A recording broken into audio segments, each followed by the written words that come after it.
बिस्मिल्लाहिर्रहमानिर्रहीम, अस्सलाम वालेकुम। आप देख रहे हैं व्यूज़ मैटर। मैं हूं मुर्तज़ा डार। आज सुबह एक ख़बर हर जगह पर ही मौजूद थी और वो सोशल मीडिया से लेके मुख्तलिफ़ अखबारात के अंदर भी मैंने देखी, लेकिन उनको बहुत ज़्यादा अखबारात नहीं थे जिसके अंदर वो ख़बर थी। और वो ख़बर ये थी कि इमरान ख़ान साहब ने जो अमेरिका के बारे में कहा, यानी कि अमेरिका ने उनकी हुकूमत बदली, वो उससे यू टर्न ले चुके हैं, वो उससे फिर चुके हैं और वो अमेरिका के साथ बल्कि मिल के काम करना चाहते हैं। और उन्होंने जो बयानात दिए थे ग़ुलामी वाले, वो उससे भी हट चुके हैं और वो कहते हैं कि मिल के आगे बढ़ा जाए, काम किया जाए। तो ये एक इंडिकेशन है जो अमेरिका को दिया जा रहा है, यह मामला तय हो गए हैं और चीज़ें मिल के जो अब आगे बढ़ेंगी, या इमरान खान साहब को इक़्तिदार में लाया जा रहा है, अमेरिका के साथ सारे मामला सेट हो गए, इस किस्म की चीज़ें नज़र आई। तो मैंने सोचा कि यार इस खबर को पढ़ लें कि उसके अंदर लिखा क्या है। तो फाइनेंशियल टाइम के मैं उस राइटअप पर गया और मैंने वहाँ जाके उसको पढ़ना जब शुरू किया तो आप यकीन कीजिए कि मुझे बतौर सहाफ़ी बड़ा अफसोस हुआ। और अफसोस इस चीज़ के ऊपर हुआ कि उसमें जो कुछ उन्होंने कहा और जो उसका तर्जुमा किया गया और उस तर्जुमे से जो चीज़ निकाल के छापी गई, ऐसे ऐसे सहाफ़ती इदारों ने छापी खबर कि जिनकी मिसालें हम भी देते थे कि यार ये वो बड़े सहाफ़ती इदारे हैं जहाँ से सहाफ़त आप सीख सकते हैं। जो यंगस्टर्स आते हैं उनको बताते थे कि भाई आप जाएँ, ये बिल्कुल डेडिकेटेड जर्नलिज़म करते हैं। आज बड़ा अफसोस हुआ देख के, बालाए ताक के यार छोड़ दें आप कि जो है वो एडिटोरियल लाइन क्या है, आपकी किसी पार्टी से, किसी शख्सियत से एफिलिएशन है या आपकी नाराज़गी है या आपकी लड़ाई है, जो कुछ भी है, जो आपने वहाँ से चीज़ निकाली वो टोटली एब्सोल्युटली रॉन्ग निकाली आपने। और उसके बाद उससे ज़्यादा अफसोस उन सहाफ़ियों पे हुआ जिन्होंने उसको ट्वीट किया, उसको रीट्वीट किया, उसकी अपनी अपनी मर्ज़ी से ट्रांसलेशंस निकाली। आप अगर उसका एग्जैक्ट तर्जुमा करेंगे तो आपके सामने वो आएगा जो सच है। और सच ये है कि उसके अंदर इमरान खान ये कहते हैं कि अमेरिका के साथ हम ग़ुलामी वाला जो ताल्लुक़ है वो नहीं चाहते, जो माजी में हो चुका उसको हम I would want to go over it. यानी इसका मतलब ये है कि अगर आपकी किसी से कोई लड़ाई हुई है या आपके किसी से कोई मसला हुआ है तो इसका मतलब नहीं है कि आपने कहा कि नहीं ऐसी कोई बात नहीं है। भाई उन्होंने कहा कि ऐसा हुआ है लेकिन आई एम ओवर इट, वो जो हो चुका वो माजी था। What ever has happened. अब हमें आगे बढ़ना है, तो हमें आगे बढ़ने के लिए मैं किसी सूरत भी दुश्मनी नहीं चाहूँगा अमेरिका से, और मैं किसी सूरत नहीं चाहूँगा कि हमारे वर्किंग इक्वेशन ना हो।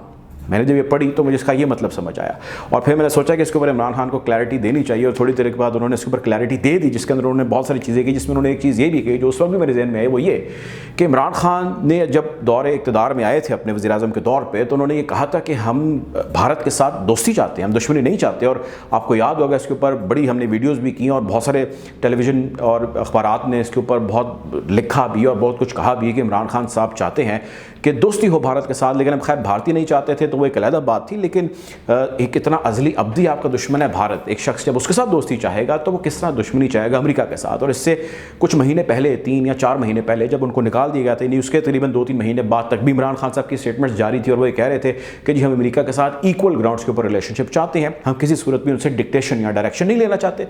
तो आप एक मुल्क जिसने या जिसके सदर ने चलें, जो बाइडन ने आपको निकाला या उसकी हुकूमत ने आपको निकाला, उसके साथ अगर आप वर्किंग इक्वेशन करना चाहते हैं अपनी टर्म्स एंड कंडीशंस पे, उसकी बात ना मानते हुए, तो there is nothing wrong in this. और यही वो पहले दिन से कह रहे हैं।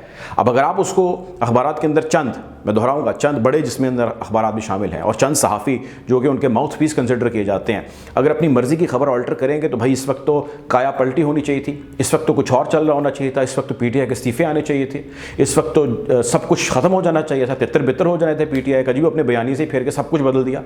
ऐसा तो कुछ नहीं हो रहा। अगर ऐसा हो रहा होता तो आप और मैं इस वक्त बैठे कोई और बात कर रहे होते।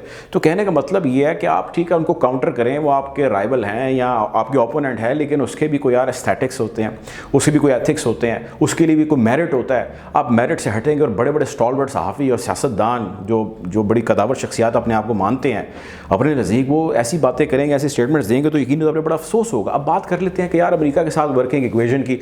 तो ये बात आप जानते हैं कि अमेरिका और चीन दुनिया में 2 ऐसे ममालिक हैं जिनका सबसे ज़्यादा आंकड़ा है, सबसे ज़्यादा इनका मैच चला हुआ है।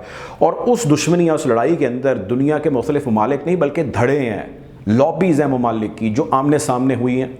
और पाकिस्तान किस जानिब है भी आप भी जानते हैं और मैं भी जानता हूँ। अब सवाल ये है और हकीकत भी है कि भाई चाइना और अमेरिका आपस में ट्रेड कर रहे हैं। टॉप 3 ट्रेड कंट्रीज़ में वो दोनों आते हैं आपसी। और अमेरिका अभी तक चीन से तकरीबन $14 ट्रिलियन का उधार ले चुका है। तो उसकी तिजारत तो जारी है, उसके रोज़मर्रा के जो मामलात हैं ट्रेड के हवाले से वो जारी हैं, उसका उधार लिया भी जारी है, उसका उधार वापस करना भी हकीकत ठहरा हुआ है। اور اس کی دوسری جانب اس سے لڑائی بھی جاری ہے. تو اس کا کیا مطلب ہے کہ جس سے دشمنی ہے اس کے ساتھ ورکنگ ایکویشن نہیں ہوگی, سفارتی تعلق اس سے جو ڈپلومیٹک ہوتا ہے وہ نہیں ہوگا, اس سے بزنس نہیں ہوگا. تو دنیا کے دو بڑے رائیولز جس کے ساتھ بہت سارے رائیولز یا اس کے ساتھ بہت سارے ممالک جڑے ہوئے ہیں دھڑے بندی ہیں اس کیمپنگ کے اندر, وہ یہ کر سکتے ہیں. تو پاکستان بھارت کے ساتھ یا پاکستان امریکہ کے ساتھ یا پاکستان سعودی عربیہ کے ساتھ یا بھارت کسی اور ملک کے ساتھ, بھوٹان کے ساتھ کیوں بھائی تعلقات جو ہے وہ نہیں بنا سکتا جہاں تک آپ کے ورکنگ ایکویشن جس کو کہا جاتا ہے اس کا تعلق ہے. تو یہ سمجھنے کی باتیں ہیں بھائی, ان کو سمجھ کے آگے جو ہے ظاہر سفارتی معاملات چلائے جاتے ہیں. جتنا ہم نے پڑھا, جتنا ہم نے دیکھا, جتنا ہم نے سمجھا. اب آپ کو یاد ہوگا, میرا خیال ہے کل یا پرسوں کی بات ہے, ڈوائچے ویلے جرمن جو ایک صحافتی ادارہ ہے اس کی خاتون نے عمران خان کا انٹرویو کیا, اور اس انٹرویو کے بعد اس خاتون نے ٹویٹ کی اور اس میں اس نے کہا کہ میں اپنے جو رپلائز ہیں اس کو بند رکھتی ہوں اس لیے کیونکہ مجھے ریپ کی یا مجھے قتل کی یا جان سے مار دینے کی دھمکیاں موصول ہوتی ہیں. آپ یقین کریں کہ بڑے بڑے پاکستان کے صحافیوں نے اس سے معافی مانگی, اس کے ٹویٹ کو اسکرین شاٹ لیا یا اس کو ری ٹویٹ کیا اور کہا کہ جی ہم آپ سے معافی چاہتے ہیں, یہ پی ٹی آئی والے ہیں ہی ایسے. اس کے بعد اس عورت کو اس کے اوپر کلیریفیکیشن آ کے دینا پڑی اس صحافی کو. اس نے کہا کہ بھائی مجھے پی ٹی آئی والوں نے نہیں کوئی دھمکیاں دیں, یہ ٹویٹس میری عمران خان کے اس انٹرویو سے کئی عرصہ پہلے کی بات ہے.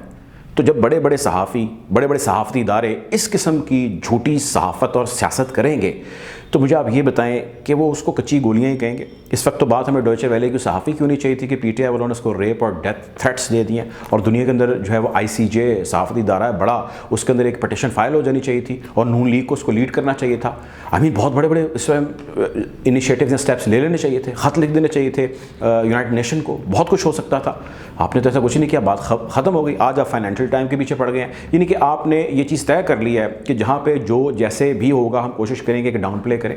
اگر آپ کا ڈاؤن پلے کرنا افیکٹو رول پلے کر رہا ہوتا تو بھائی اس وقت آپ کے 90% اسٹیٹمنٹس, بیان, ٹویٹ, اسٹیٹمنٹ, ری ٹویٹ, اس کے اندر عمران خان کا ذکر یا پاکستان تحریک انصاف کا ذکر نہ ہوتا. آپ کی اپنی کوششوں, کاوشوں, محنت کا اس حکومت کے اندر آ کے آپ نے کیا کیا بڑے بڑے مائل اسٹون اچیو کیے ہیں, بڑے پروجیکٹس لگائے ہیں, آپ نے لوگوں کی زندگیاں بدل دی ہیں. آپ نے کہا تھا عمران خان کو ہٹائیں گے اور ہم آئیں گے اور آپ کے حالات بدل دیں گے. آپ اس کے بارے میں بات کر رہے ہوتے, ڈھنڈورا پیٹ رہے ہوتے. آپ نے تو ایسا کچھ نہیں کیا. آپ کی آج جب سے بلکہ آپ آئے تب سے لے کے ابھی تک 90% آپ کی اسٹیٹمنٹس میں عمران خان ہے. So you need to check and you need to recheck and public definitely checks. So لوگ اس کو چیک کرتے ہیں, اس کو ان گارڈڈ نہیں جانے دیتے. ہم کوشش کریں گے حالات حاضرہ سے آپ کو یوں ہی آگاہ رکھیں. اب تک اتنا ہی, اپنا خیال رکھیے. اللہ حافظ.